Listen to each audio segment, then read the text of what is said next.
Emmer, the gentlewoman from New York, Mrs. Stefanik, the gentleman from North Carolina, Mr. Hudson, the gentleman from Alabama, Mr. Palmer, the gentleman from Louisiana, Mr. Johnson, the gentlewoman from Oregon, Mrs. Chavez DeReamer, the gentlewoman from Virginia, Mrs. Kiggins, the gentleman from New York, Mr. Jeffries, the gentlewoman from Massachusetts, Ms. Clark, the gentleman from California, Mr. Aguilar, the gentleman from California, Mr. Liu, the gentlewoman from Washington, Del Bene, the gentleman from South Carolina, Mr. Clyburn, the gentleman from Colorado, Mr. Neguse, and the gentlewoman from California, Mrs. Chu.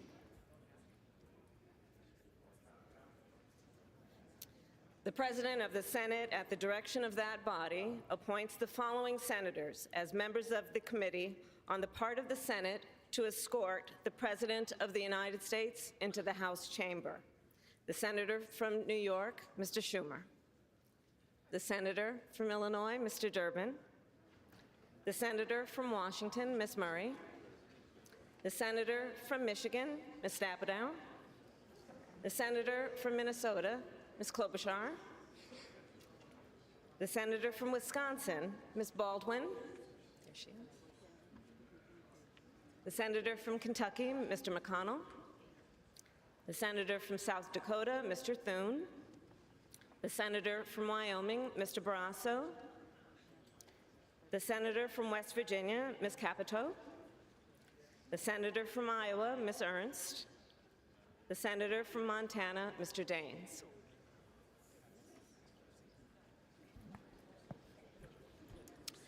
The members of the Escort Committee will exit the chamber through the lobby doors.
Mr. Speaker, the Dean of the Diplomatic Corps.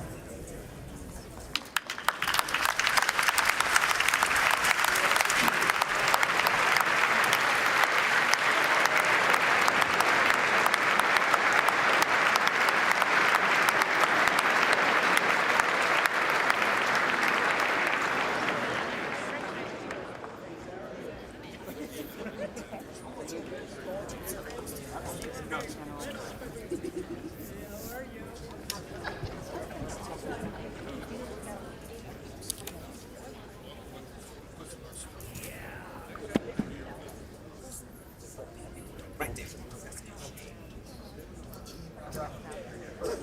Make some space.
Speaker, the Chief Justice and Associate Justices of the Supreme Court.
Mr. Speaker, the President's Cabinet.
Mr. Speaker, the President of the United States.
Hello, hello, hello. Thank you. Thank you, thank you, thank you. Members of Congress, I have the high privilege and distinct honor to present to you the President of the United States.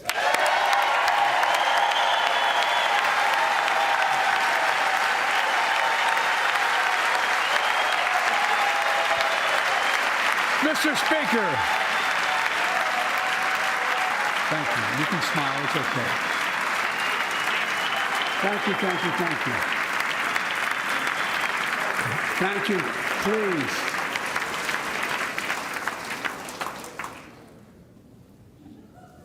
Mr. Speaker, Madam Vice President, our First Lady and Second Gentleman, good to see you guys up there. Members of Congress,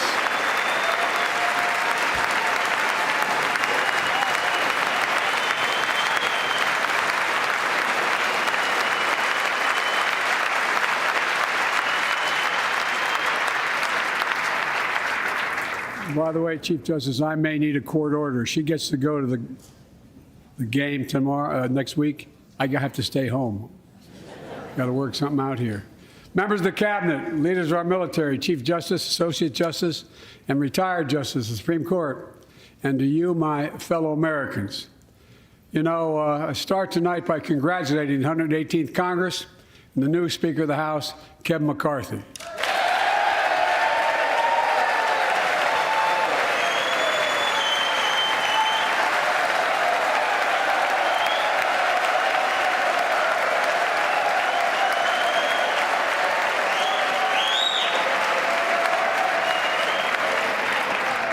Speaker, I don't want to ruin your reputation, but I look forward to working with you.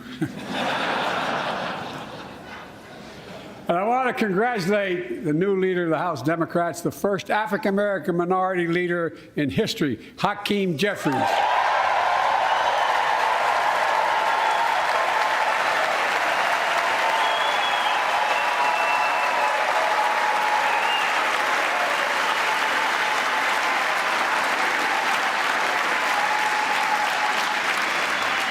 He won in spite of the fact I campaigned for him. Congratulations to the longest-serving leader in the history of the United States Senate, Mitch McConnell. Where are you, Mitch?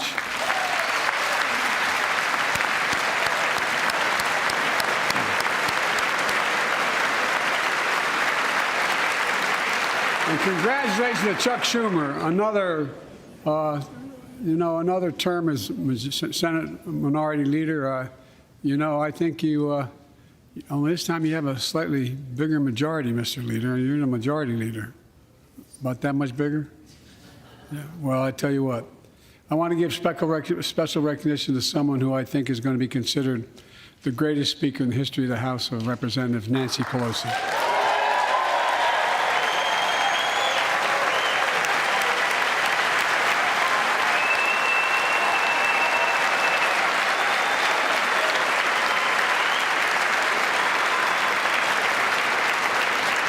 Folks, the story of America is a story of progress and resilience, of always moving forward, of never, ever giving up.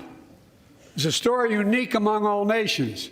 We're the only country that has emerged from every crisis we've ever entered stronger than we got into it. Look, folks, that's what we're doing again. 2 years ago, the economy was reeling.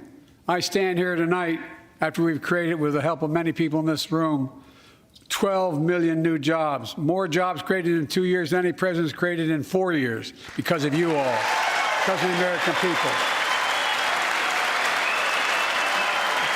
2 years ago,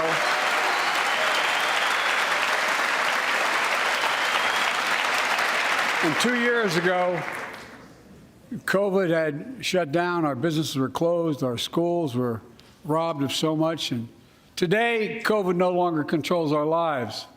And 2 years ago, democracy faced its greatest threats in the Civil War. And today, though bruised, our democracy remains unbowed and unbroken.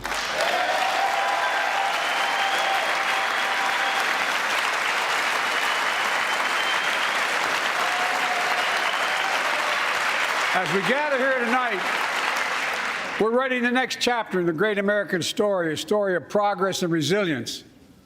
When world leaders ask me to define America, and they do, believe it or not, I can define it in one word, and I mean this: possibilities.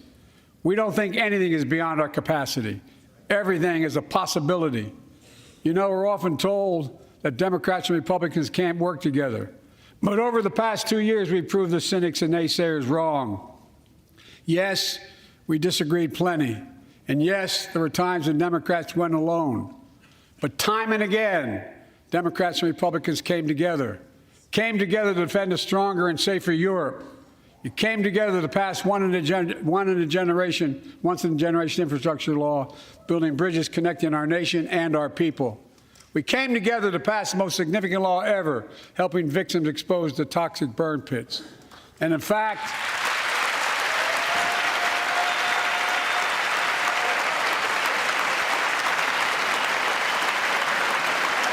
it was important.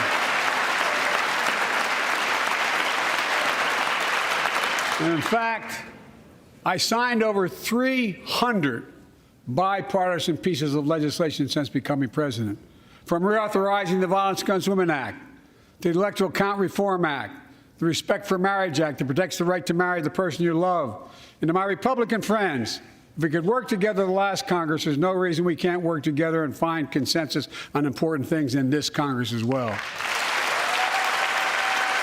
I think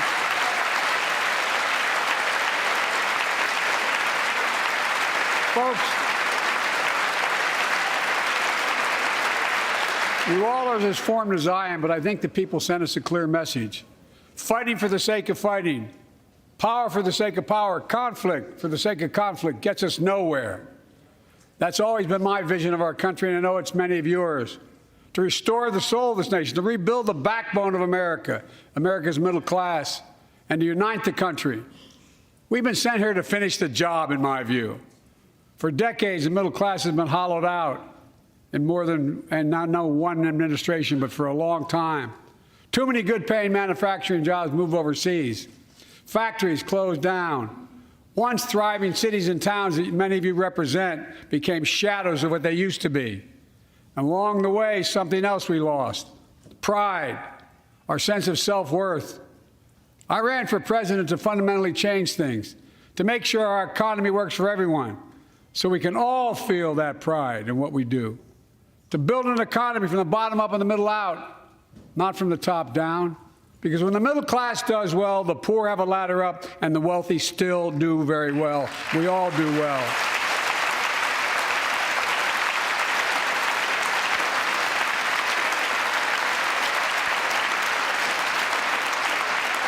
I know a lot of you always kid me for always quoting my dad, but my dad used to say, "Joey, a job's about a lot more than a paycheck." He really would say this. It's about a lot more than a paycheck. It's about your dignity. It's about respect. It's about being able to look your kid in the eye and say, "Honey, it's going to be okay," and mean it. Well, folks, so let's look at the results. We're not finished yet by any stretch of the imagination, but unemployment rate is at 3.4%, a 50-year low. A near record unemployment. Near record unemployment for Black and Hispanic workers. We've already created, your help, 800,000 good-paying manufacturing jobs, the fastest growth in 40 years. And where is it written? Where is it written that America can't lead the world in manufacturing? And I don't know where that's written. For too many decades, we imported projects and exported jobs. Now, thanks to what you've all done, we're exporting American products and creating American jobs. Folks, inflation has been a global problem because the pandemic disrupted our supply chains, and Putin's unfair and brutal war in Ukraine disrupted energy supplies as well as food supplies, blocking all that grain in Ukraine. But we're better positioned than any country on earth right now. But we have more to do. But here at home, inflation is coming down. Here at home, gas prices are down $1.50 from their peak. Food inflation is coming down, not fast enough, but coming down. Inflation has fallen every month for the last 6 months, while take-home pay has gone up. Additionally, over the last 2 years, a record 10 million Americans applied to start new businesses. 10 million. And by the way, every time someone starts a small business is an act of hope. And Madam Vice President, I want to thank you for leading that effort to ensure that small businesses have access to capital and the historic laws we enacted that are going to just come into being. Standing here last year, I shared with you a story of American genius and possibilities. Semiconductors, small computer chips the size of a fingerprint that power everything, from cell phones to automobiles and so much more. These chips were invented in America. Let's get that straight. They were invented in America. We used to make 40% of the world's chips. In the last several decades, we lost our edge. We're down to only producing 10%. We all saw what happened during the pandemic when chip factories shut down overseas. Today's automobiles need 3,000 chips, each of those automobiles. But American automobiles couldn't make enough cars because there weren't enough chips. Car prices went up. People got laid off. So did everything from refrigerators to cell phones. We can never let that happen again. That's why we came together to pass the Bipartisan Chips and Science Act.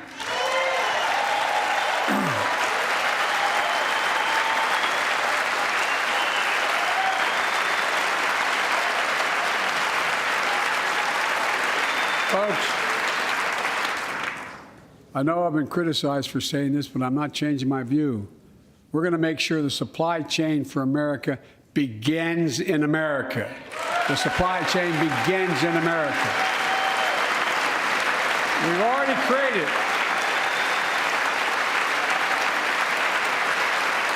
created 800,000 new manufacturing jobs without this law, before the law kicks in. With this new law, we're going to create hundreds of thousands of new jobs across the country. And I mean all across the country, throughout not just the coast, but through the middle of the country as well. That's going to come from companies that have announced more than $300 billion in investment in American manufacturing over the next few years. Outside of Columbus, Ohio, Intel is building semiconductor factories on 1,000 acres, literally a field of dreams. It's going to create 10,000 jobs, that one investment, 7,000 construction jobs, 3,000 jobs in those factories once they're finished. They call them factories.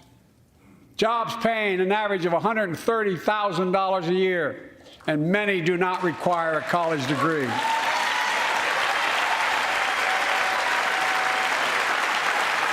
Jobs. Because we work together, these jobs where people don't have to leave home to search for opportunity. And it's just getting started. Think about the new homes, the small businesses, the medium-sized businesses, so much more that's going to be needed to support those 3,000 permanent jobs and the factories that are going to be built. Talk to mayors and governors, Democrats and Republicans, and they'll tell you what this means for their communities. We're seeing these field of dreams transform to the heartland. But to maintain the strongest economy in the world, we need the best infrastructure in the world. And folks, as you all know, we used to be #1 in the world in infrastructure. We've sunk to 13th in the world. The United States of America, 13th in the world in infrastructure, modern infrastructure. But now we're coming back because we came together and passed the bipartisan infrastructure law, the largest investment in infrastructure since President Eisenhower's interstate highway system.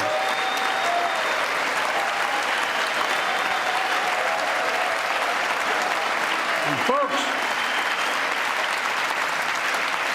already we've funded over 20,000 projects, including major airports from Boston to Atlanta to Portland, projects that are going to put thousands of people to work rebuilding our highways, our bridges, our railroads, our tunnels, ports, airports, clean water, high-speed internet, all across America. Urban, rural, tribal. And folks, we're just getting started. We're just getting started. And I mean it sincerely. I want to thank my Republican friends who voted for the law, and my Republican friends who voted against it as well. But I still get asked to fund the projects in those districts as well. But don't worry. I promised I'd be a president for all Americans. We'll fund these projects. And I'll see you at the groundbreaking. Look, this law will further unite all of America. Projects like Brent Spence Bridge in Kentucky over the Ohio River, built 60 years ago, badly needed repairs, one of the nation's most congested freight routes, carrying $2 billion worth of freight every single day across the Ohio River. And folks, I've been talking about fixing it for decades, but we're really finally going to get it done. Yes. I went there last month with Democrats and Republicans and from both states to deliver a commitment of $1.6 billion for this project. And while I was there, I met a young woman named Sarah, who's here tonight. I don't know where Sarah is. Is she up in the box? I don't know. Sarah, how are you? Well, Sarah, for 30 years,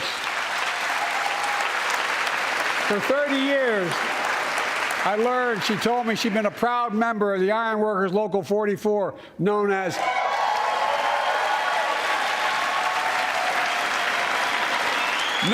the Cowboys in the Sky. The folks who built Cincinnati's skyline. Sarah said she can't wait to be 10 stories above the Ohio River building that new bridge. God bless her. That's pride. And that's what we're also building. We're building back pride. Look, we're also replacing poisonous lead pipes that go into 10 million homes in America, 400,000 school and child care centers. So every child in America can drink the water instead of having permanent damage to their brain. Look, we're making sure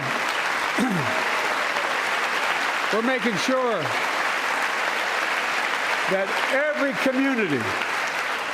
community in America has access to affordable high-speed internet.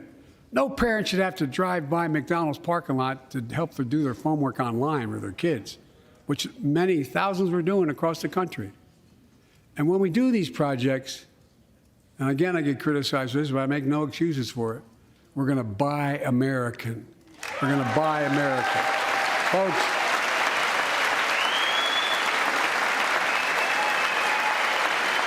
and it's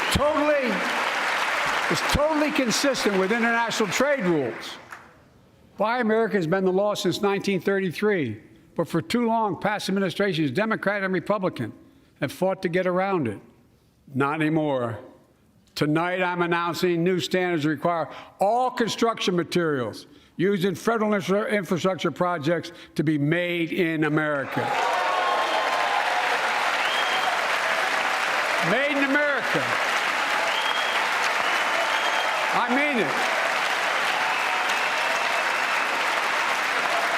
Lumber, glass, drywall, fiber optic cable. And on my watch, American roads, bridges, and American highways are going to be made with American products as well. Folks, my economic plan is about investing in places and people that have been forgotten. So many of you listening to me tonight, I know you feel it. So many of you felt like you've just simply been forgotten. Amid the economic upheaval of the past 4 decades, too many people have been left behind and treated like they're invisible. Maybe that's you watching from home. Remember the jobs that went away. You remember them, don't you? The folks at home remember them. You wonder whether the path even exists anymore for your children to get ahead without having to move away. Well, that's why I get that. That's why we're building an economy where no one's left behind. Jobs are coming back. Pride is coming back because choices we made in the last several years. You know, this is, in my view, a blue-collar blueprint to rebuild America and make a real difference in your lives at home. For example, too many of you lay in bed at night like my dad did, staring at the ceiling, wondering what in God's name happens if your spouse gets cancer, or your child gets deadly ill, or something happens to you. What are you going to get money to pay for those medical bills? Or are you going to have to sell the house or try to get a second mortgage on it? I get it. I get it. With the Inflation Reduction Act that I signed into law, we're taking on powerful interests to bring health care costs down so you can sleep better at night with more security. You know, we pay more for prescription drugs than any nation in the world. Let me say it again. We pay more for prescription drugs than any major nation on earth. For example, 1 in 10 Americans has diabetes. Many of you in this chamber do, and in the audience. But every day, millions need insulin to control their diabetes so they can literally stay alive. Insulin's been around for over 100 years. The guy who invented it didn't even patent it because he wanted it to be available for everyone. It cost the drug companies roughly $10 a vial to make that insulin. Package it and all, you may get up to $13. But Big Pharma has been unfairly charging people hundreds of dollars, $400 to $500 a month, making record profits. Not anymore. Not anymore.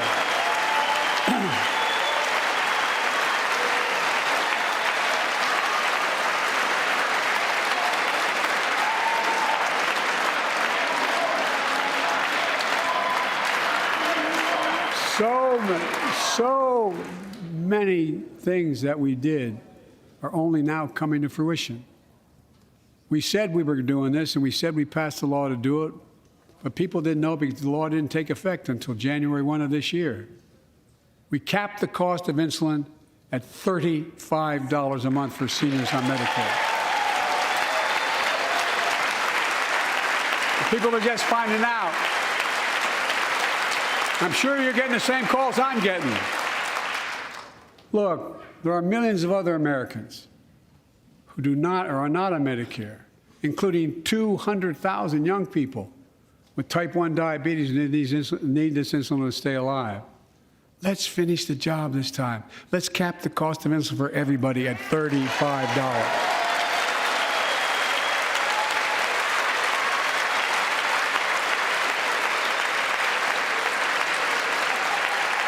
Folks,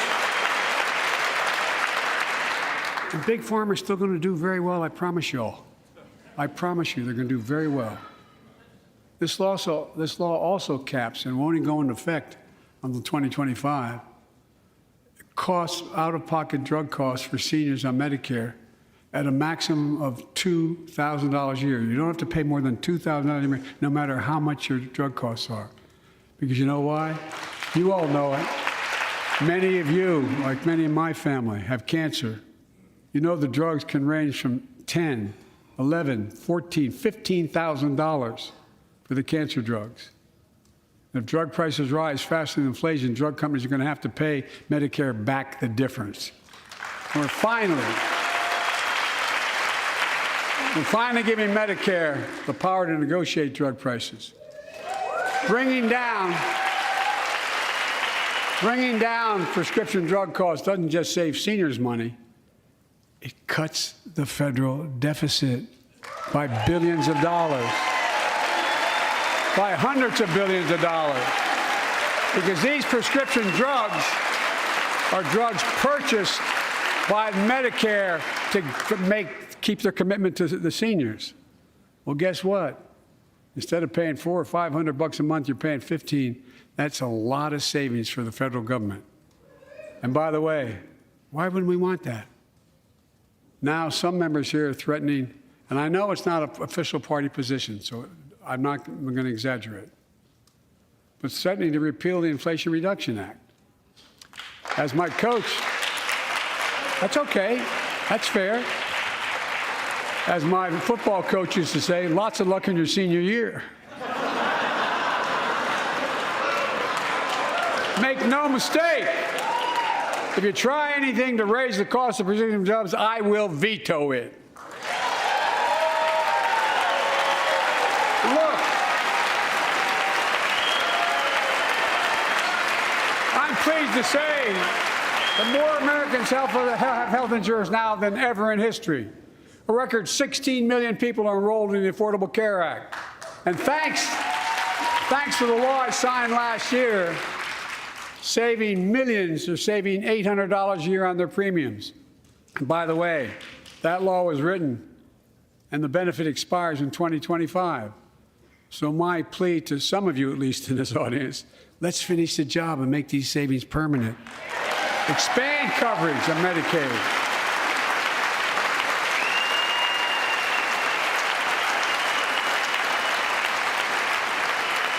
Look, the Inflation Reduction Act is also the most significant investment ever in climate change.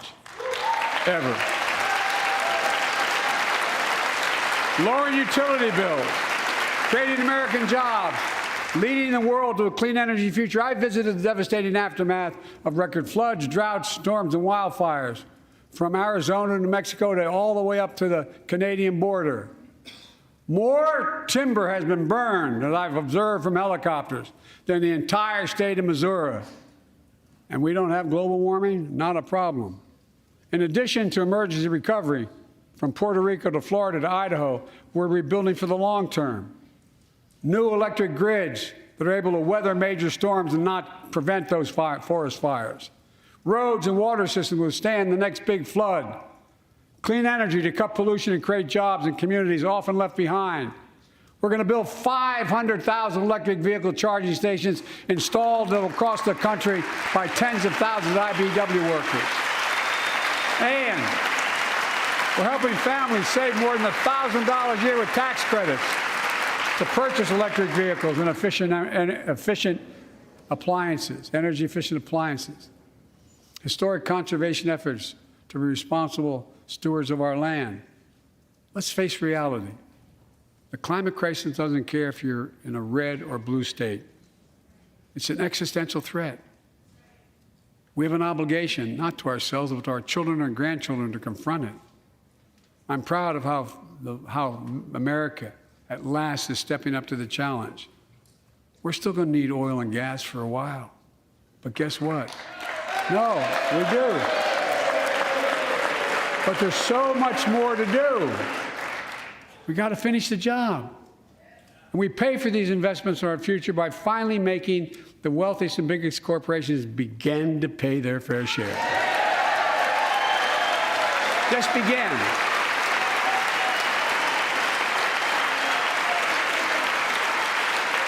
Look, I'm a capitalist, but pay your fair share.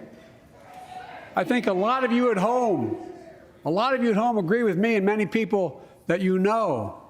The tax system is not fair. It is not fair.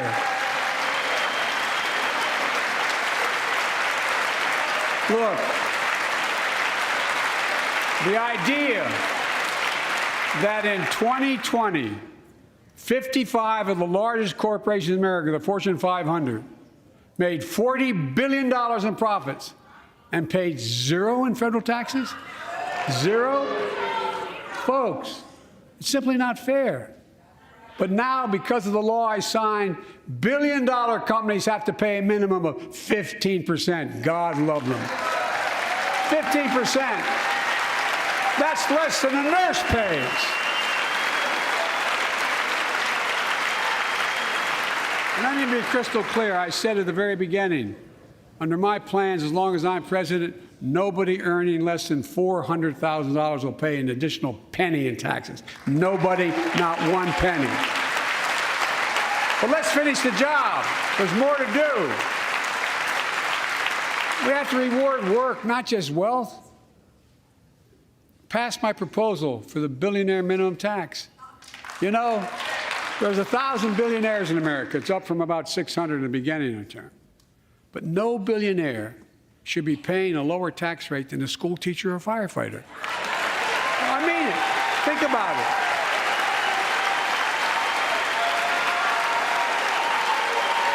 I mean, look.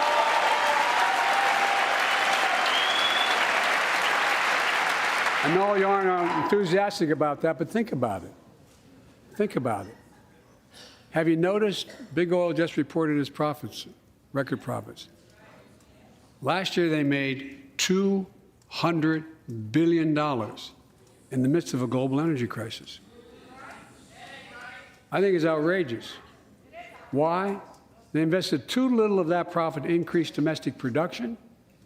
And when I talk to a couple of them, they say, we're afraid you're going to shut down all the oil wells, all the oil refineries anyway, so why should we invest in them? I said, we're going to need oil for at least another decade, and that's going to exceed and beyond that. We're going to need it. Production. If they had, in fact, invested in the production to keep gas prices down, instead, they used the record profits to buy back their own stock, rewarding their CEOs and shareholders.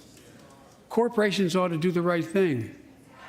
That's why I propose we quadruple the tax on corporate stock buybacks and encourage long-term investments. They'll still make considerable profit. Let's finish the job and close the loopholes that allow very wealthy to avoid paying their taxes. Instead of cutting the number of audits for wealthy taxpayers, I just signed a law to reduce the deficit by $114 billion by cracking down on wealthy tax cheats. That's being fiscally responsible. In the last 2 years, my administration has cut the deficit by more than $1.7 trillion, the largest deficit reduction in American history. Under the previous administration, the American deficit went up 4 years in a row. Because those record deficits, no president added more to the national debt in any 4 years than my predecessor. Nearly 25% of the entire national debt that took over 200 years to accumulate was added by just one administration alone, the last one. They're the facts. Check it out. Check it out. How did Congress respond to that debt? They did the right thing. They lifted the debt ceiling 3 times without preconditions or crisis. They paid American bills to prevent an economic disaster to the country. So tonight I'm asking the Congress to follow suit. Let's commit here tonight to the full faith and credit of the United States of America will never, ever be questioned. Some of my Republican friends want to take the economy hostage. I get it, unless I agree to their economic plans. All of you at home should know what those plans are. Instead of making the wealthy pay their fair share, some Republicans want Medicare and Social Security to sunset. I'm not saying it's a majority. Let me give you, anybody who doubts it, contact my office. I'll give you a copy. I'll give you a copy of the proposal. That means Congress doesn't vote. Well, I'm glad to see you. No, I tell you, I enjoy conversion. You know, it means if Congress doesn't keep the programs the way they are, they'd go away. Other Republicans say, I'm not saying it's a majority of you. I don't even think it's even a significant, but it's being proposed by individuals. I'm not politely not naming them, but it's being proposed by some of you. Look, folks, the idea is that we're not going to be moved into being threatened to default on the debt if we don't respond.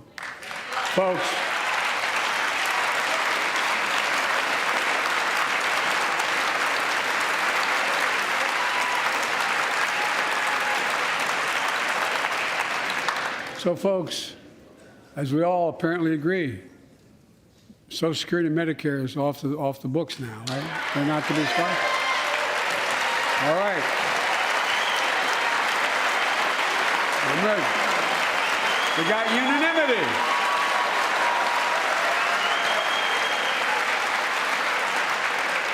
Social Security and Medicare are a lifeline for millions of seniors. Americans have to pay into them from the very first paycheck they started. So tonight, let's all agree, and we apparently are, let's stand up for seniors.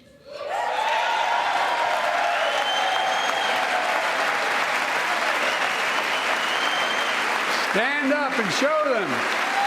We will not cut Social Security. We will not cut Medicare. Those benefits belong to the American people. They earned it. And if anyone tries to cut Social Security, which apparently no one's going to do, and if anyone tries to cut Medicare, I'll stop them. I'll veto it. And look, I'm not going to allow them to be taken away. Not today, not tomorrow, not ever. But apparently it's not going to be a problem. Next month, when I offer my fiscal plan, I ask my Republican friends to lay down their plan as well. I really mean it. Let's sit down together and discuss our mutual plans together. Let's do that.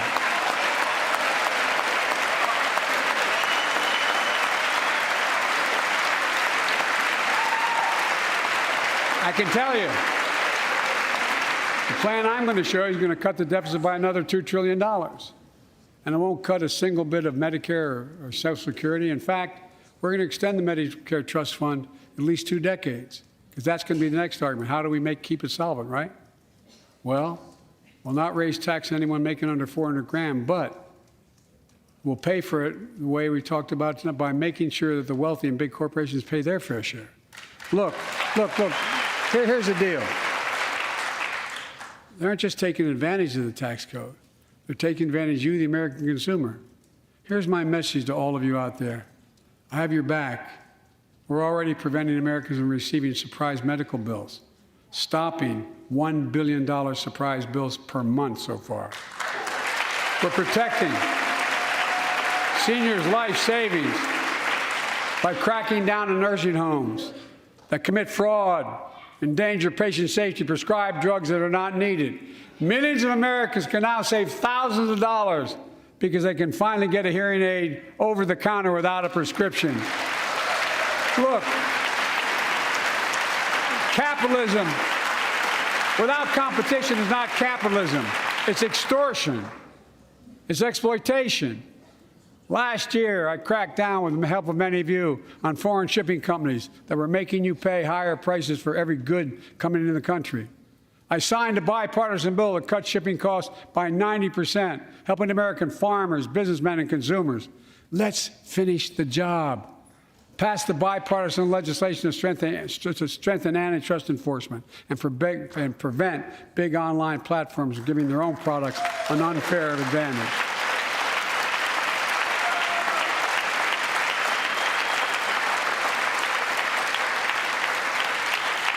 My administration is also taking on junk fees, those hidden surcharges too many companies use to make you pay more. For example, we're making airlines show you the full ticket price up front, refund your money if your flight is canceled or delayed. We've reduced exorbitant bank overdrafts by saving consumers more than $1 billion a year. We're cutting credit card late fees by 75%, from $30 to $8. Look, junk fees may not matter to the very wealthy, but they matter to most other folks in homes like the one I grew up in, like many of you did. They add up to hundreds of dollars a month. They make it harder for you to pay your bills or afford that family trip. I know how unfair it feels when a company overcharges you and gets away with it. Not anymore. We've written a bill to stop it all. It's called the Junk Fee Prevention Act. We're going to ban surprise resort fees that hotels charge on your bill. Those fees can cost you up to $90 a night at hotels that aren't even resorts. The idea that cable, internet, and cell phone companies can charge you $200 or more if you decide to switch to another provider. Give me a break. We can stop service fees on tickets to concerts and sporting events and make companies disclose all the fees up front. And we'll prohibit airlines from charging $50 round trip for a family just to be able to sit together. Baggage fees are bad enough. Airlines can't treat your child like a piece of baggage. Americans are tired of being. We're tired of being played for suckers. So pass the Junk-Free Prevention Act so companies stop ripping us off. For too long, workers have been getting stiffed, but not anymore. We're beginning to restore the dignity of work. For example, I should have known this, but I didn't until 2 years ago. 30 million workers have to sign non-compete agreements with the jobs they take. 30 million. So a cashier at a burger place can't walk across town and take the same job at another burger place and make a few bucks more. It just changed. But they just changed it because we exposed it. That was part of the deal, guys. Look it up. But not anymore.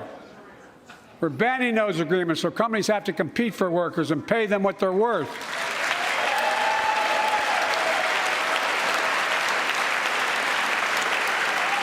And I must tell you, this is bound to get a response from my friends on my left but the right. I'm so sick and tired of companies breaking the law by preventing workers from organizing. Pass the PRO Act, because business have a right, workers have a right to form a union. And let's guarantee all workers have a living wage. Let's make sure working parents can afford to raise a family with sick days, paid family medical leave, affordable child care.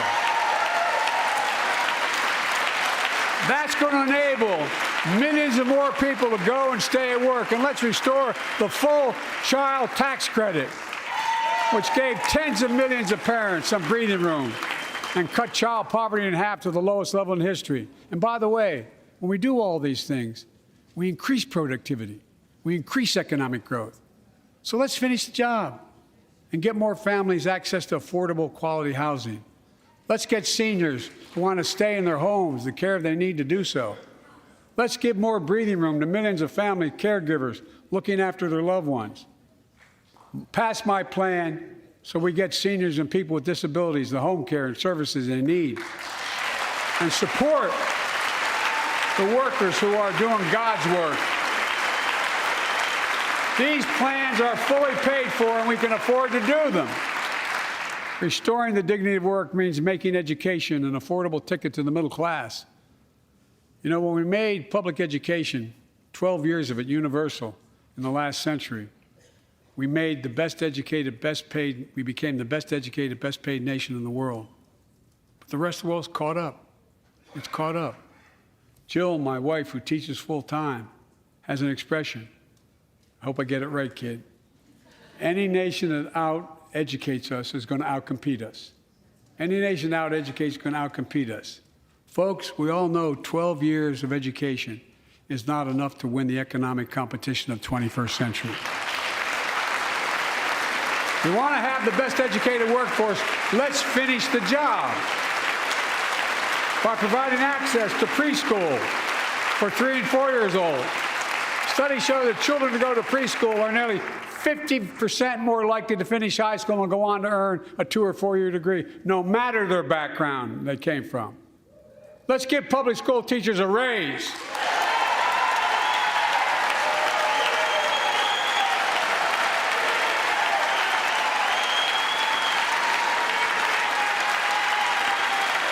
We're making progress by reducing student debt, increasing Pell Grants for working and middle-class families. Let's finish the job and connect students to career opportunities starting in high school. Provide access to 2 years of community college, the best career training in America, in addition to being a pathway to a 4-year degree.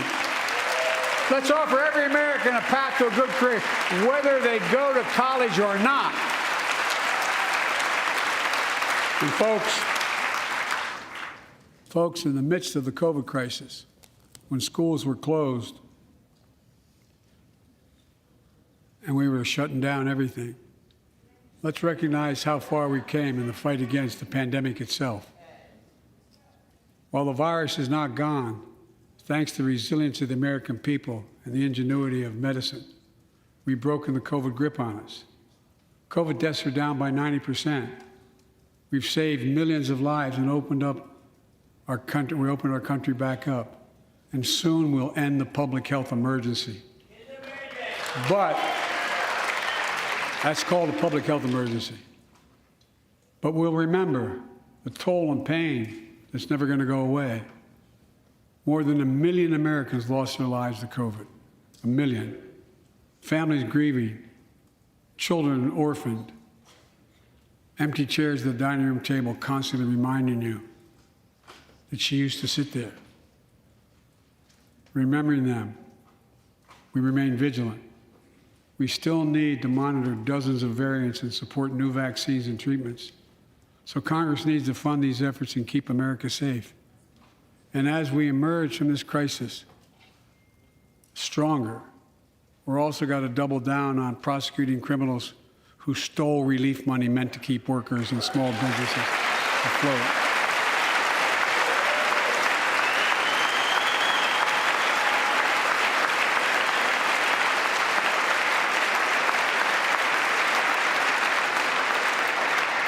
Before I came to office, you remember, during that campaign, the big issue was about inspector generals who would protect taxpayers' dollars who were sidelined. They were fired. Many people said we don't need them. And fraud became rampant. Last year, I told you the watchdogs are back. Since then, we've recovered billions of taxpayers' dollars. Now let's triple the anti-fraud strike force going after these criminals, double the statute of limitations on these crimes, and crack down on identity fraud by criminal syndicates stealing billions of dollars from the American people.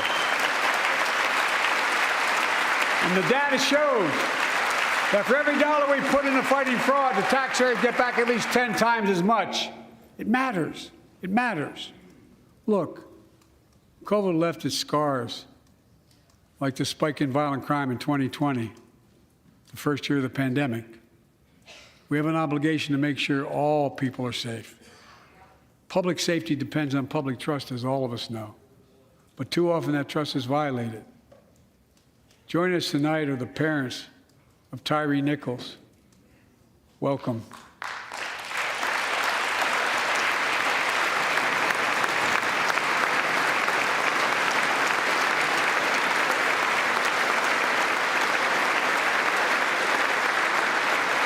We had to bury Tyree last week. As many of you personally know, there's no words to describe the heartache or grief of losing a child. But imagine if you lost that child at the hands of the law. Imagine having to worry whether your son or daughter came home from walking down the street, or playing in the park, or just driving a car. Most of us in here have never had to have the talk that brown and black parents have had to have with their children. Bo, Hunter, Ashley, my children, I never had to have the talk with them. I never had to tell them if a police officer pulls you over, turn your interior lights on right away. Don't reach for your license. Keep your hands on the steering wheel. Imagine having to worry like that every single time your kid got in a car. Here's what Tyree's mother shared with me when I spoke to her. When I asked her how she finds the courage to carry on and speak out. With the faith of God, she said her son was, quote, a beautiful soul, and something good will come of this. Imagine how much courage and character that takes. It's up to us, to all of us. We all want the same thing. Neighborhoods free of violence. Law enforcement who earns the community's trust. Just as every cop, when they pin on that badge in the morning, has a right to be able to go home at night, so does everybody else out there. Our children have a right to come home safely. Equal protection under the law is a covenant we have with each other in America. We know police officers put their lives on the line every single night and day. And we know we ask them in many cases to do too much, to be counselors, social workers, psychologists, responding to drug overdoses, mental health crises, and so much more. In one sense, we ask much too much of them. I know most cops and their families are good, decent, honorable people, the vast majority. But they risk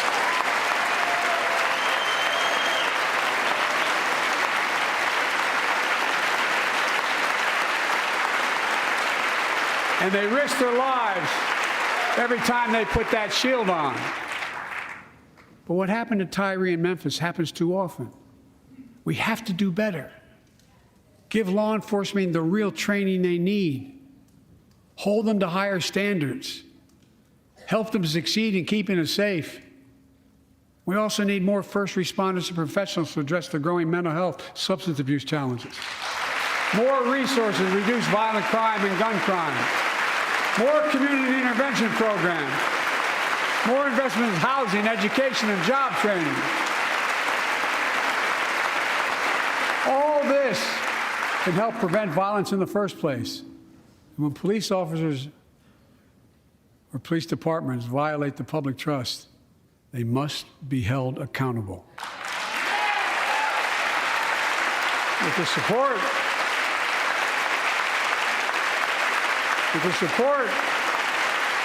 of the families of victims, civil rights groups, and law enforcement, I signed an executive order for all federal officers, banning chokeholds, restricting no-knock warrants, and other key elements of the George Floyd Act. Let's commit ourselves to make the words of Tyler's mom true. Something good must come from this. Something good. And all of us,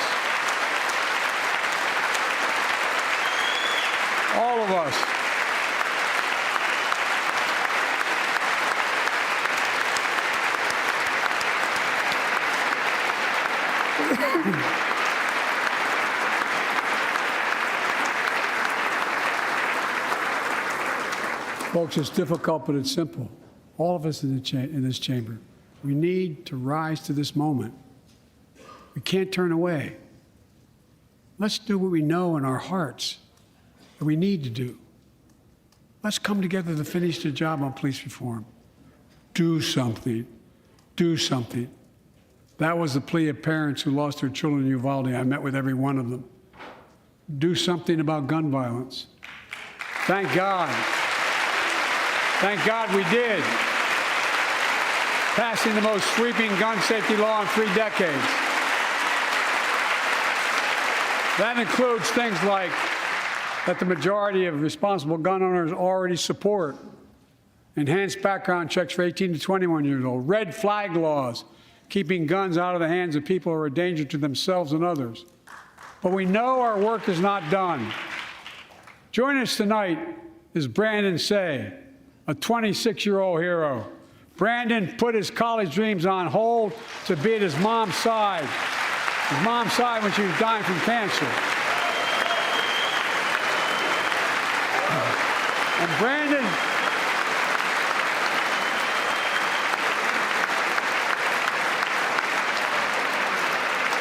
now works at the dance studio started by his grandparents. And 2 weeks ago, during the Lunar New Year celebrations, he heard the studio door close, and he saw a man standing there pointing a semi-automatic pistol at him. He thought he was going to die, but he thought about the people inside. And in that instant, he found the courage to act and wrestled a semi-automatic pistol away from the gunman who had already killed 11 people in another dance studio. 11. He saved lives. It's time we do the same. Ban assault weapons now. Ban them now. Once and for all.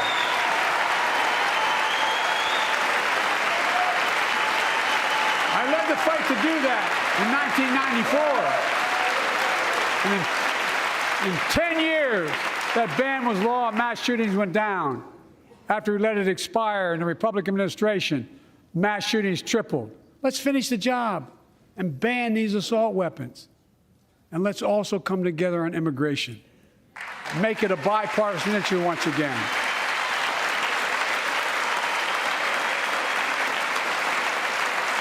We know we now have a record number of personnel working to secure the border. arresting 8,000 human smugglers, seizing over 23,000 pounds of fentanyl in just the last several months. We've launched a new border plan last month. Unlawful migration from Cuba, Haiti, Nicaragua, and Venezuela has come down 97% as a consequence of that. But American border problems won't be fixed until Congress acts.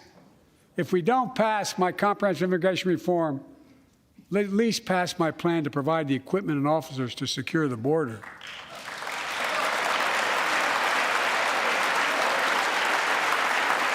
And a pathway to citizenship for dreamers, those on temporary status, farm workers, essential workers. Here in the People's House, it's our duty to protect all the people's rights and freedoms. Congress must restore the right and the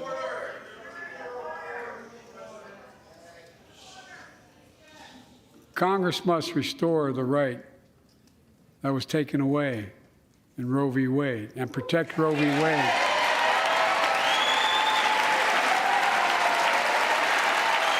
Give every woman a consular right. The Vice President and I are doing everything to protect access to reproductive health care and safeguard patient safety. But already more than a dozen states are enforcing extreme abortion bans. Make no mistake about it. If Congress passes a national ban, I will veto it. But let's also pass the Bipartisan Equality Act to ensure LGBTQ Americans, especially transgender young people, can live with safety and dignity. Our strength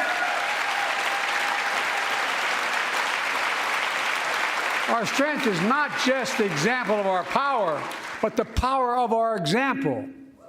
Let's remember the world's watching. I spoke in this chamber 1 year ago, just days after Vladimir Putin unleashed his brutal attack against Ukraine. A murderous assault, evoking images of death and destruction Europe suffered in World War II. Putin's invasion has been a test for the ages, a test for America, a test for the world. Would we stand for the most basic of principles? Would we stand for sovereignty? Would we stand for the right of people to live free of tyranny? Would we stand for the defense of democracy? For such defense matters to us because it keeps peace and prevents open season on would-be aggressors and threatens our prosperity. 1 year later, we know the answer. Yes, we would, and we did. We did. And together, we did what America always does at our best. We led. We united NATO. We built a global coalition. We stood against Putin's aggression. We stood with the Ukrainian people. Tonight, we're once again joined by Ukrainian's ambassador to the United States. She represents not just her nation, but the courage of her people. Our ambassador is here, united. We're united in our support of your country. Will you stand so we can all take a look at you? Thank you.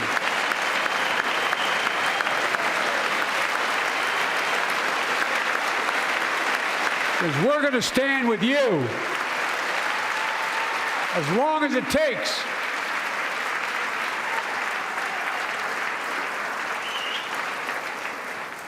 Our nation is working for more freedom, more dignity, more peace, not just in Europe, but everywhere. Before I came to office, the story was about how the People's Republic of China was increasing its power and America was failing in the world. Not anymore. We made clear, and I made in my personal conversations, which have been many, with President Xi, that we seek competition, not conflict.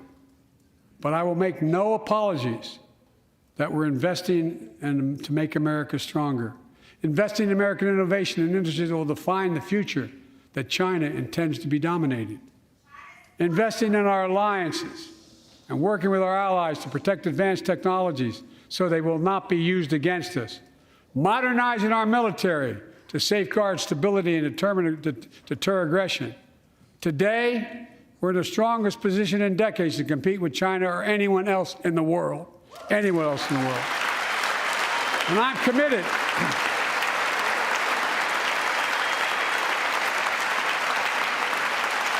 I'm committed to work with China where we can advance American interests and benefit the world. But make no mistake about it. As we made clear last week, if China threatens our sovereignty, we will act to protect our country, and we did.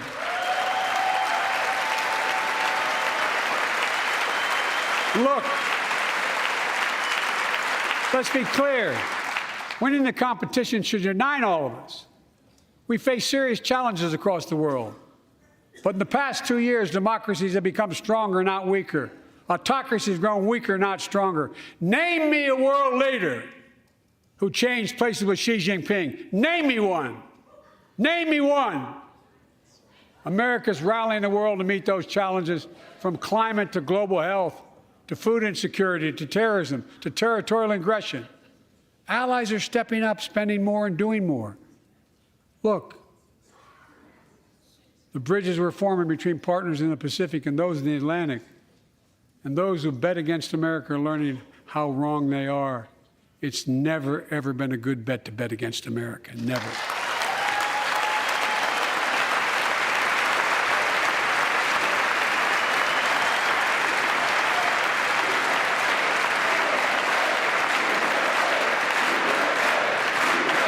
Well, when I came to office, most assured that bipartisanship assumed was impossible, but never believed it. That's why a year ago I offered a unity agenda to the nation as I stood here. We made real progress together. We passed a law making it easy for doctors to prescribe effective treatments for opioid addiction. We passed the gun safety law, making historic investments in mental health. We launched the ARPA-H drive for breakthrough in the fights against cancer, Alzheimer's, and diabetes, and so much more. We passed the Heath Robinson PACT Act, named after the late Iraq War veteran whose story about exposure to toxic burn kits I shared here last year.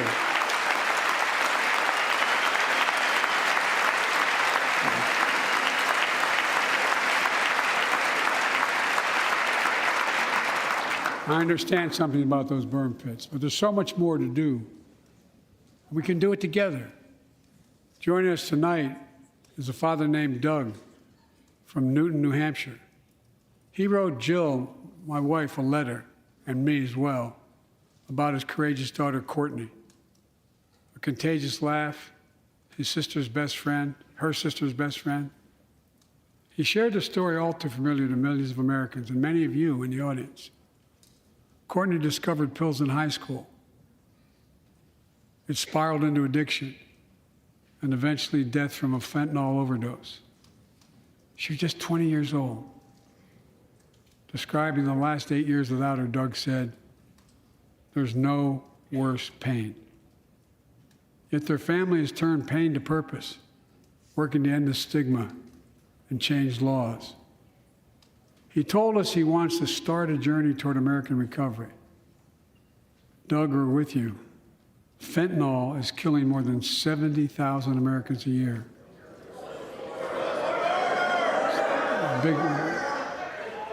You got it.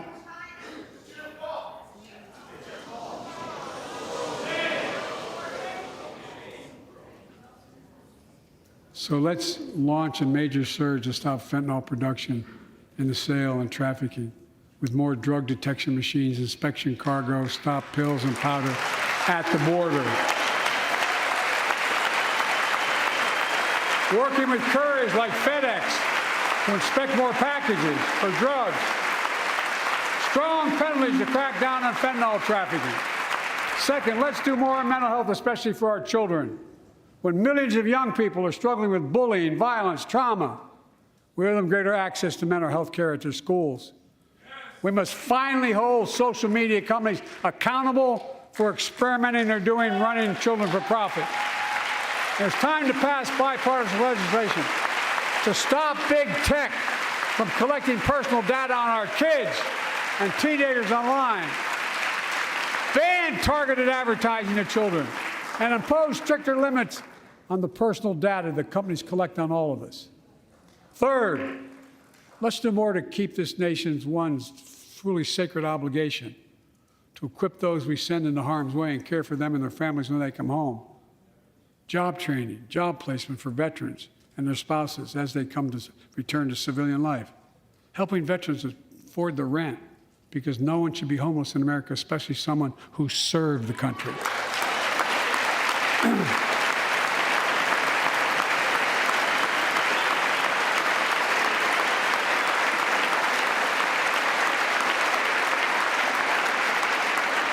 Dennis McDonough is here of the VA. We had a first real discussion when I asked him to take the job. I'm glad he did. We were losing up to 25 veterans a day on suicide. Now we're losing 17 a day to the silent scourge of suicide. 17 veterans a day are committing suicide. More than all the people being killed in the wars. Folks, VA is doing everything it can, including expanding mental health screening, proven programs that recruits veterans to help other veterans understand what they're going through, get them the help they need. We got to do more. And fourth, last year, Jill and I reignited the cancer moonshot that I was able to start with President Obama asked me to lead our administration on this issue. Our goal is to cut the cancer death rates at least by 50% in the next 25 years. Turn more cancers from death sentences to treatable diseases. Provide more support for patients and their families. It's personal to so many of us in this audience. Joining us are Morris and Candice, an Irishman and a daughter of immigrants from Panama. They met and fell in love in New York City and got married in the same chapel Jill and I got married in New York City. Kindred spirits. He wrote us a letter about his little daughter, Ava, and I saw her just before I came over. She was just a year old when she was diagnosed with rare kidney disease, cancer. After 26 blood transfusions, 11 rounds of radiation, 8 rounds of chemo, 1 kidney removed, giving a 5% survival rate. He wrote how in the darkest moments he thought, if she goes, I can't stay. Many of you have been through that as well. Jill and I understand that like so many of you.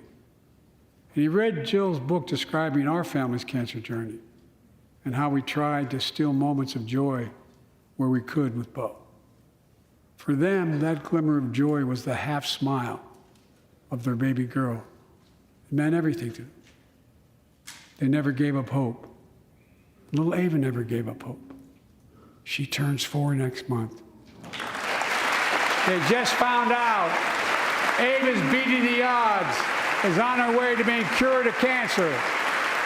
And she's watching from the White House tonight if she's not asleep already.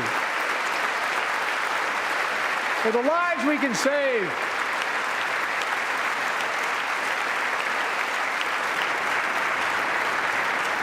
and the lives we've lost, let this be a truly American moment that rallies the country and the world together and proves that we can still do big things.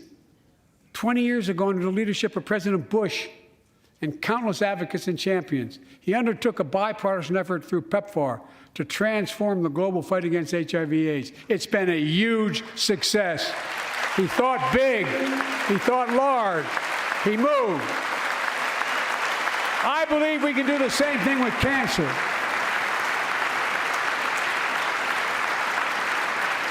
Let's end cancer as we know it. Cure some cancers once and for all. Folks, there's one reason why we've been able to do all of these things. Our democracy itself.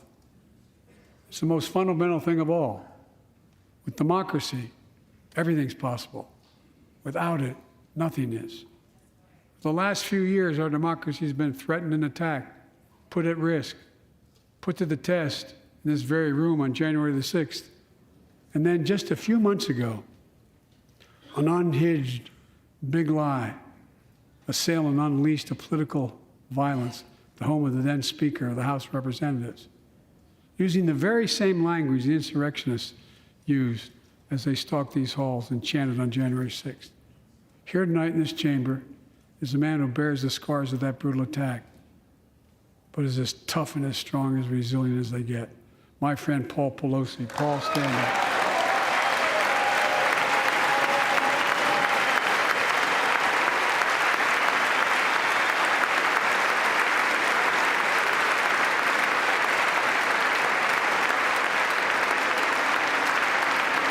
But such a heinous act should have never happened. We must all speak out. There's no place for political violence in America. We have to protect the right to vote, not suppress the fundamental right. Honor the results of our elections, not subvert the will of the people. We have to uphold the rule of law and restore trust in our institutions of democracy. And we must give hate and extremism in any form no safe harbor.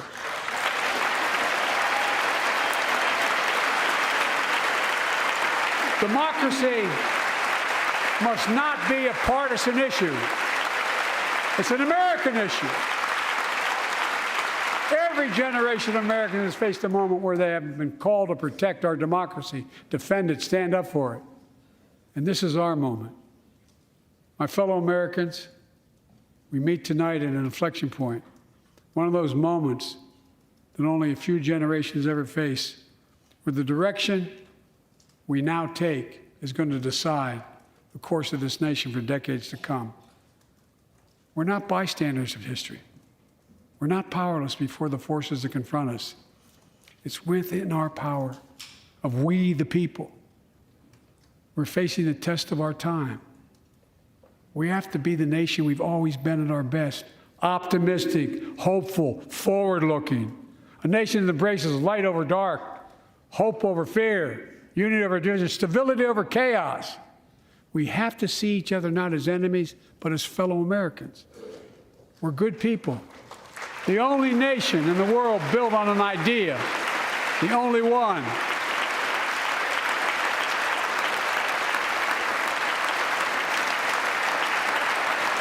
Other nations are defined by geography, ethnicity, but we're the only nation based on an idea that all of us, every one of us, is created equal in the image of God. A nation that stands as a beacon to the world. A nation in a new age of possibilities. So I've come to fulfill my constitutional obligation to report in the State of the Union. And here's my report. Because the soul of this nation is strong, because the backbone of this nation is strong, because the people of this nation are strong, the State of the Union is strong.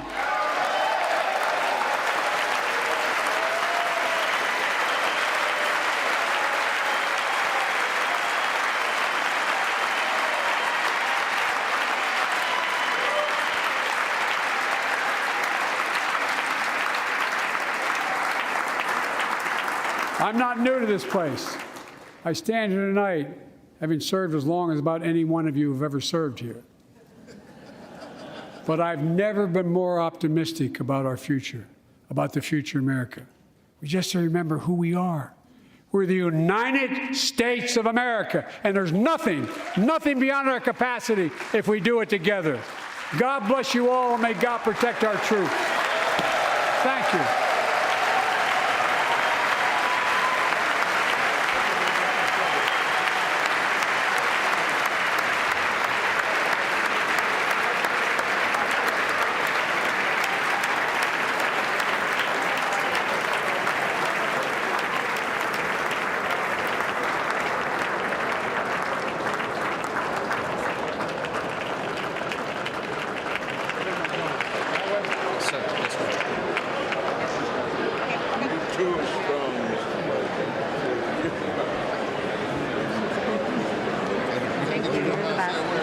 Mr. President, great speech, sir. Thank you. It's absolutely amazing. I know the guys that play my son Bo.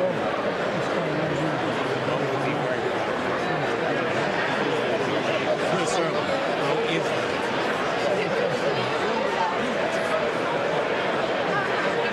Hey, Big John. Good job, Mr. President. I told you I'll pay 4-year exemptions every help. Good times. Ladies and How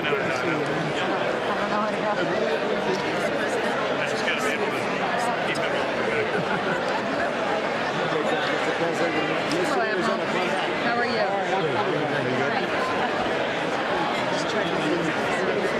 You know this guy behind me? Come on, son.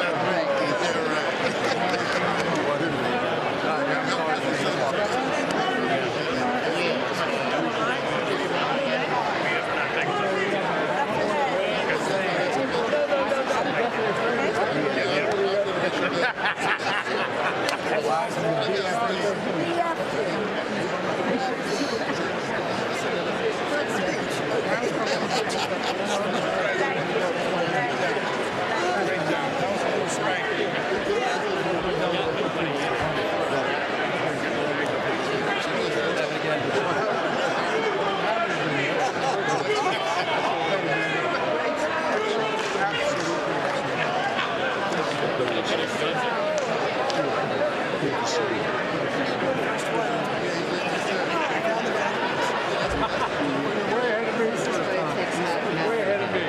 All right, which way am I going? Going that way.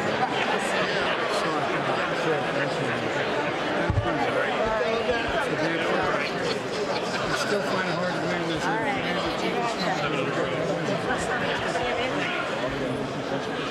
Thank you very much.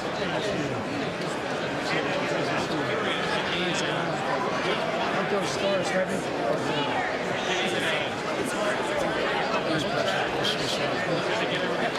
Right, sir.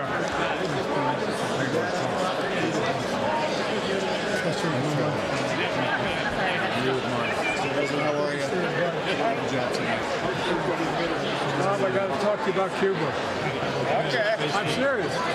Good job, spaceman. Well, I know that. I tell you, he's going to have to take some of that grass off to get to space. It's too heavy.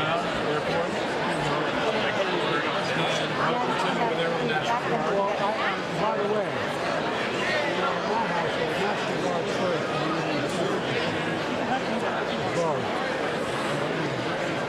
Mr. President, that was awesome!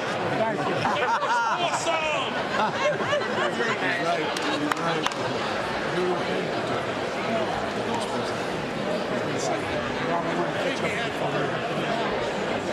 Wonderful speech. Hey, man. Hey, you come from Detroit. I know you're from Motor Detroit. City guy. I'll tell you what. Yeah. You're the best mayor of America. Thank you. I remember sitting there and the president turning to me, swear to God, true story. We're sitting there, we've met every single day, the president and I, Obama. Yeah. And he said, Joe, turned to me and said, Joe, I want you to fix Detroit. I said, oh, no problem. That was literally his words, fix Detroit. Thank you. Yeah. That was a great speech. Great speech. It was a wonderful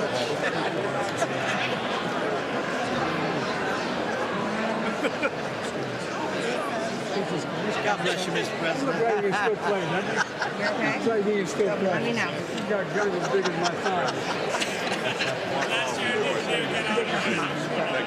Joe, we love you.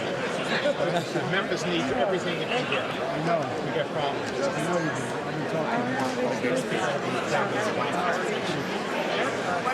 Wonderful. Great speech. Sorry. Sorry you guys had to sit there. I apologize. Nice to see you, Mr. President.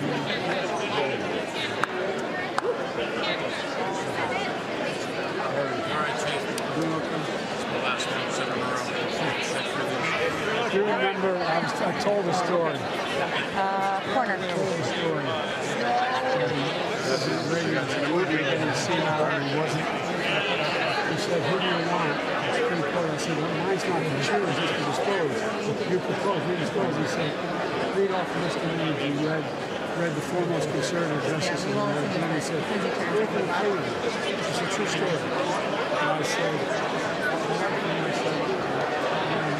well, you're for him. I said, no, I don't know what you're for. I think this story is very good. And he said, you're for him. Pick this up. I told him how it's working.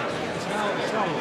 And all of a sudden, he goes, you got a new Joe? And I looked at him, I said, and I said, I'm really busy. He said, come with me. And he walked over to the door of the private dining room. And he opened the door and he says, Judge is for you. He had it there. I said he didn't miss a step. Oh, yeah, no, he had a great sense of humor. He had a great sense of humor. You confirmed me in the circuit. Oh, I know.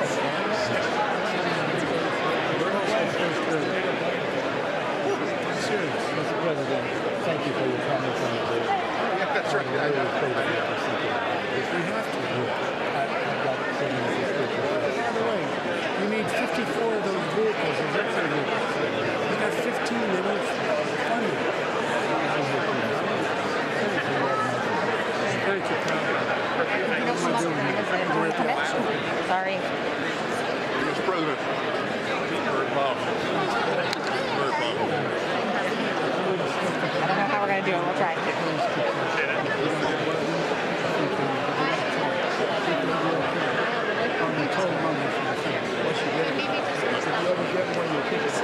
My mother said left hand closest to the heart. Bless you. Thank you so much. Good. You enjoyed Simple. Yeah. And then you said, yep. She just said,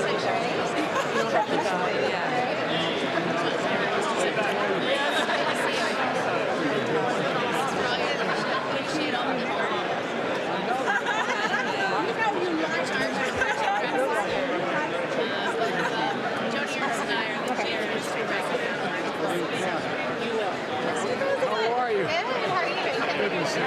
Good. This is Kate Vasquez from New Mexico, and I know you guys have a great. And these are our newest members. Yes, of course. Edmund's great. My youngest went to Brock. Both went to Brock. He's much smaller. Everyone more bigger size. Very excited. So far, so good. Just breaking this one. Thank you. Okay, I'll tell him. No call. A note. You have coffee or send him a note. Okay, All right. I'll tell him. She's the first one who got elected to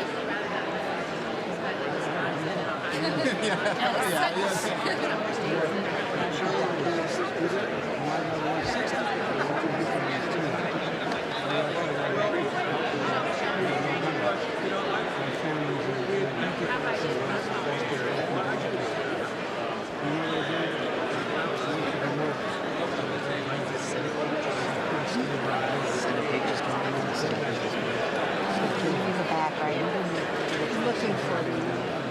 I know, but I don't.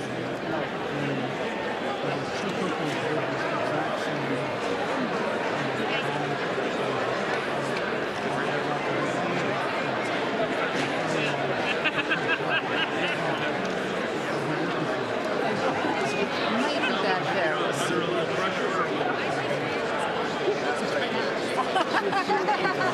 tell the president I'm picking out. Yeah, this one has a lot of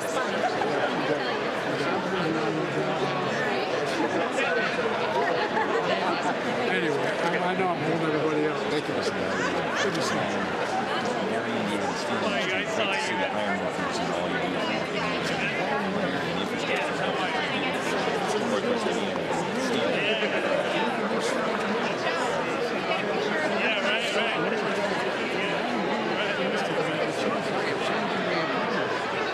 There's $1 billion project for hydrogen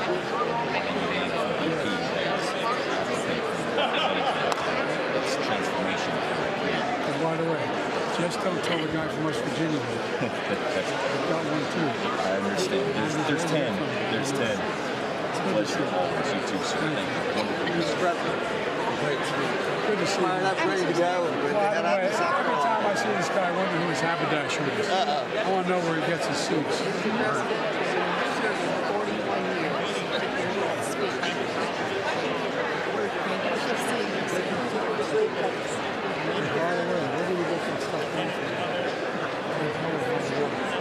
It's gigantic.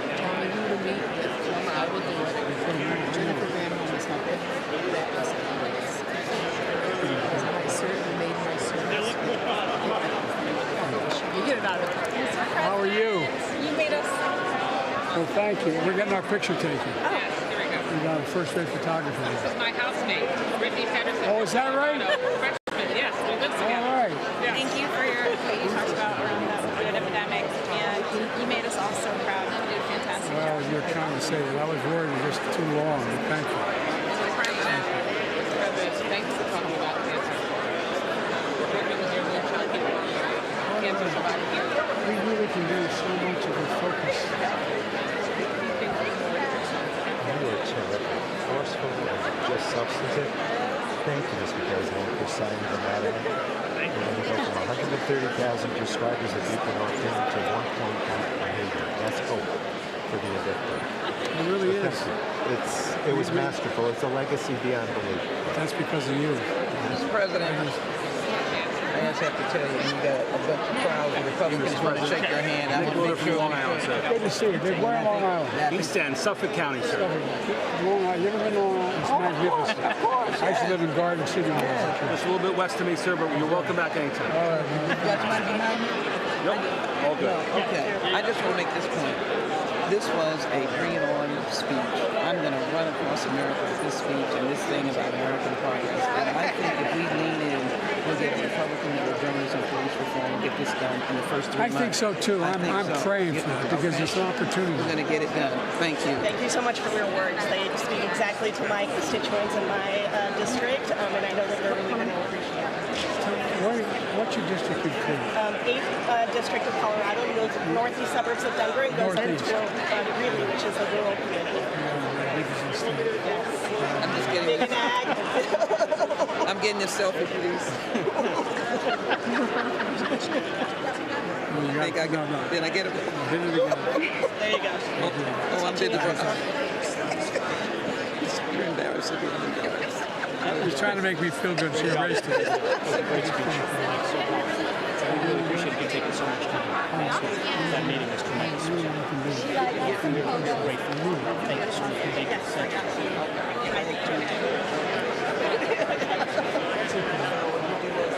You got it.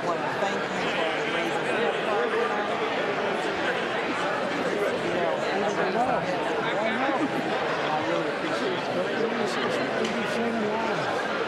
We've got to reauthorize it this year, so. Hi, Mr. President. That was a strong speech, sir. And we're still working to do the amount of us to do that. We're not going to give up, sir. Thank you. No, the camera side. Your battery just don't get Thank you. I think I started. Thank you. Thank you, sir. Thank you. Appreciate it. Mr. President, good to see you again. Absolutely. You called my mom. Yes. She sent you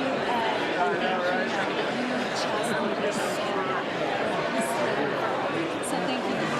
No, you're good. Flip it around. That's what it is. I know. Can I get a selfie?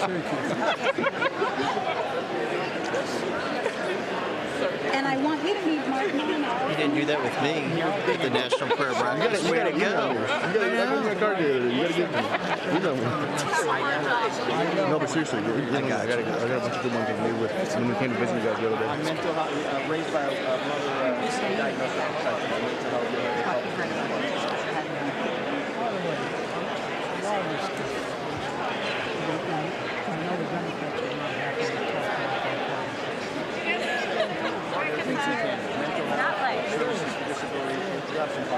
Thank you, Mr. President. Thank you. You're doing a great job. Great job. The freshmen are waiting on you, Mr. President. Oh, yeah. We're so excited. You got us fired up.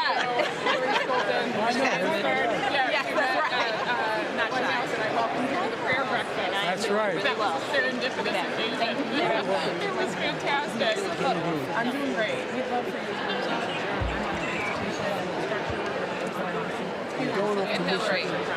That's right. We need you in West Michigan, Grand Rapids. We need you to come. Did you take my phone the other day? I've been a number of times. I'll come back. Talk to your team. Mr. President, we need you to come to Hawaii. Sure. You may have to come to Hawaii. Yeah. Everyone is like, Phil, can we get an invite? We're trying to get to Hawaii next week.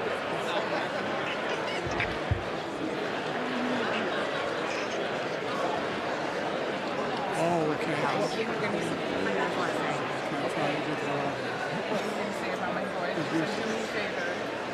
gonna catch it.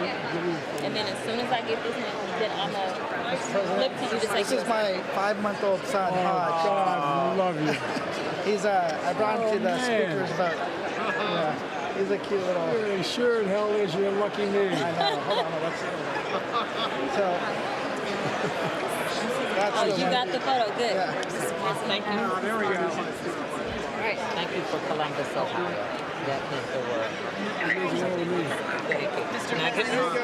And I got invitation to Wisconsin, please come to Hawaii. Can I take a? Oh, that's great. We need to share some Great local years. See if you'll come visit her in Great Hawaii. years. Every time I sat down with Barack, he'd start every morning I met with him. And he'd start off every conversation. You know what the temperature is in Hawaii right now? 79. He'd say 79. And for my boys. Hey guys, how you doing? Take care of mom and be patient with dad, okay? Mr. President, thank you again. Jimmy. Thank you, sir. I'm holding up the staff. I'm going to get in real trouble. Get out of here. Yep, of course. And I might be the person in the audience that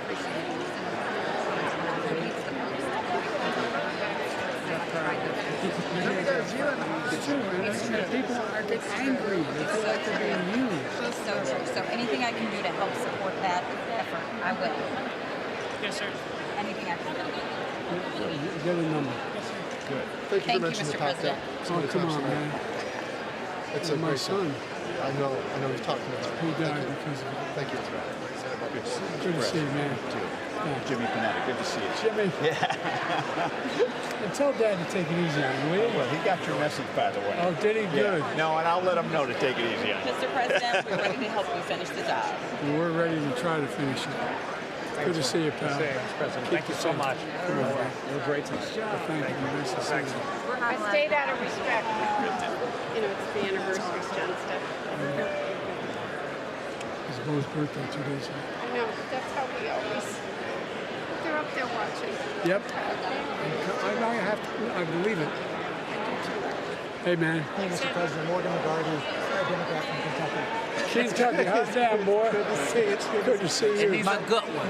My 4-year-old asked me to ask you this, if she can come to Easter. Sure she can come. Okay, there we go. With or without you. We'll take care of it. I'll tell her that she's got the invite. Grace. I do, pal. Thanks. We got a lot of work to do. But we can do this. By the way, 85% of the town is already been passed. We just got to get it done now. And let people know. They don't know. That's right. That's right. I talk to all the time. And they really Always do. instruction on it. Yep. Let's spend it right. You got it. Let's be real. By the way, you're preaching to the choir. Sir, good to see you. Good to see Thanks you, for your man. time tonight. And want to catch up with you again on the California water. We let 500,000 acres go dry in agriculture last year, and I don't know where the food's going to come from. I don't either. I've been out there this whole time. Yeah, appreciate that. So, we need Bureau of So the Reclamation. two houses now resolved. All right. Okay, thanks. The House will come to order. For what purpose does the gentleman from Louisiana seek recognition? Mr. Speaker, I move that the message of the President be referred to the Committee of the Whole House on the State of the Union and order printed. Without objection, does the gentleman from Louisiana have a motion? I move that the House do now adjourn, Mr. Speaker. The question on the motion to adjourn, those in favor say aye. Aye. Those opposed say no. The ayes have it. The motion is agreed to. According to the House,